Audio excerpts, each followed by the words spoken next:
সবাইকে আসসালামু আলাইকুম। আমি ডাক্তার শাহিনুর রহমান বলছি বাংলাদেশ থেকে। তো আজকে খুবই গুরুত্বপূর্ণ একটি সংবাদ আমি আপনাদের দিতে চলছি। তো ঘটনা হচ্ছে রাশিয়ায় এমন এক বিস্ফোরণের ঘটনা ঘটছে যা শুনলে আপনার চোখ কপালে উঠবে। আসলে এই ঘটনায় কতজন নিহত হয়েছেন এবং আহত হয়েছেন অনেকজন আহত হয়েছেন, এবং সেটি শুনতে পুরো ভিডিওটিতে আমাদের সঙ্গে থাকবেন, তাহলে বুঝতে পারবেন আসলে ঘটনাটি কি। তো ঘটনা হচ্ছে রাশিয়ায় গান পাউডার কারখানা, অর্থাৎ গান পাউডার এবং গুলি যে কারখানায় তৈরি হয় সেই কারখানায় এই বিস্ফোরণের ঘটনা ঘটছে। ঘটনা হচ্ছে রাশিয়ার রাজধানী মস্কোর বাইরের গান পাউডারের একটি কারখানায় ভয়াবহ বিস্ফোরণের অন্তত 11 জন নিহত হয়েছেন। বিস্ফোরণের এই ঘটনায় আরও শতাধিক মানুষ আহত হয়েছেন বলে শনিবার রুশ কর্তৃপক্ষ জানিয়েছে। তো দেশটির সরকারি কর্মকর্তারা বলছেন, রিয়াজন অঞ্চলে একটি কারখানায় ওই বিস্ফোরণ ঘটেছে।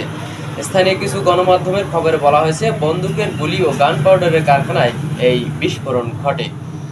তো রাশিয়ার জরুরি সেবা বিভাগের কর্মকর্তারা বলছেন, তারা ধ্বংসস্তূপ পরিষ্কার ও আহতদের উদ্ধারে টানা কাজ করে যাচ্ছেন।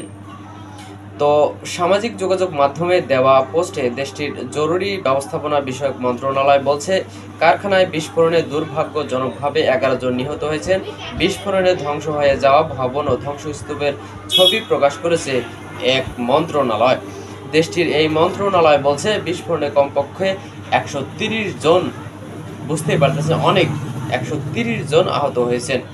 তো স্থানীয় গণমাধ্যমের প্রতিবেদনে বলা হয়েছে, রিয়াজান অঞ্চলে একটি এলাস্টিক গান পাউডার ও গোলাবারুদ কারখানায় বিস্ফোরণের এই ঘটনাটি ঘটেছে।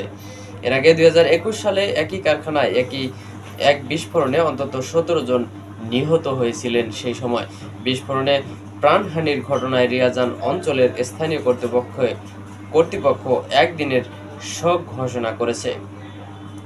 তো রিয়াজন গভর্নর পাওয়েল মালকভ টেলিগ্রামে বলছেন, বিস্ফোরণে হতাহতদের প্রতি শোক প্রকাশের অংশ হিসেবে পুরো অঞ্চলে জাতীয় পতাকা অর্ধনমিত রাখা হবে।